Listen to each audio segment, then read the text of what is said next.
ದುಷ್ಕರ್ಮಿಗಳು ಮಹಿಳೆಯನ್ನ ಕೊಲೆ ಮಾಡಿ ದೇಹವನ್ನ ಪೀಸ್ ಮಾಡಿ ಕಪ್ಪು ಮತ್ತು ಯೆಲ್ಲೋ ಕವರ್ ಪ್ಯಾಕೆಟ್ ಮಾಡಿ ಎಸೆದಿರುವ ಘಟನೆ ಕೊರಟಗೆರೆ ತಾಲೂಕು ಲಿಂಗಾಪುರದವರೆಗೆ 3 ಕಿಲೋಮೀಟರ್ ವ್ಯಾಪ್ತಿಯಲ್ಲಿ ನಡೆದಿದೆ. ಕೊರಟಗೆರೆ ತಾಲೂಕು ಕೋಲಾಳ ಹೋಬಳಿಯ ಮುತ್ಯಾಲಮ್ಮ ದೇವಾಲಯದ ಗರುಡಾಚಲ ನದಿಯಿಂದ ಲಿಂಗಾಪುರದವರೆಗೆ 3 ಕಿಲೋಮೀಟರ್ ವ್ಯಾಪ್ತಿಯಲ್ಲಿ ದುಷ್ಕರ್ಮಿಗಳು ಮಹಿಳೆಯನ್ನ ಕೊಲೆ ಮಾಡಿ ದೇಹವನ್ನ ಪೀಸ್ ಮಾಡಿ ಕಪ್ಪು ಮತ್ತು ಯೆಲ್ಲೋ ಕವರ್ ಪ್ಯಾಕೆಟ್ ಮಾಡಿ ಎಸೆದಿದ್ದು ಗ್ರಾಮಸ್ಥರು ಬೆಚ್ಚಿಬಿದ್ದಿದ್ದಾರೆ. ಅಪರಿಚಿತ ಮಹಿಳೆಯ ತುಂಡಾದ ದೇಹದ ಭಾಗಗಳು 5 ಕಡೆ ಪತ್ತೆಯಾಗಿದೆ. ಮಹಿಳೆಯ ರುಂಡ ಮತ್ತು ಮುಂಡ ಬೇರ್ಪಡಿಸಿ ಕೊಲೆ ಮಾಡಿರುವ ಶಂಕೆ ವ್ಯಕ್ತವಾಗಿದ್ದು, ದೇಹದ ನಾನಾ ಭಾಗಗಳು ಹಲವು ಕಡೆ ಪತ್ತೆಯಾಗಿದೆ. ಕೈಕಾಲು, ಹೊಟ್ಟೆ ಮತ್ತು ಕರುಳಿನ ಭಾಗ ರಸ್ತೆಯುದ್ದಕ್ಕೂ ಕಪ್ಪು ಮತ್ತು ಯೆಲ್ಲೋ ಕವರ್ಗಳಲ್ಲಿ ಪತ್ತೆಯಾಗಿದೆ. ರುಂಡ ನಾಪತ್ತೆಯಾಗಿದೆ. ಬೀದಿ ನಾಯಿಗಳು ಪ್ಯಾಕೆಟ್ಗಳನ್ನ ಎಳೆದಿರುವುದನ್ನ ಕಂಡು ಸ್ಥಳೀಯರು ಪೊಲೀಸರಿಗೆ ಮಾಹಿತಿ ನೀಡಿದ್ದು, ತಕ್ಷಣ ಕೊರಟಗೆರೆ ಪೊಲೀಸ್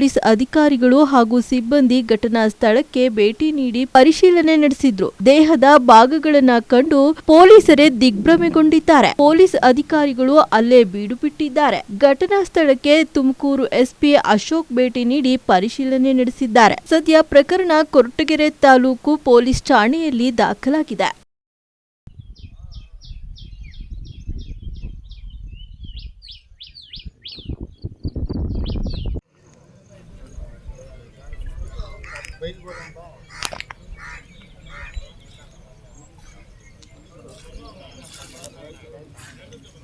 लोगो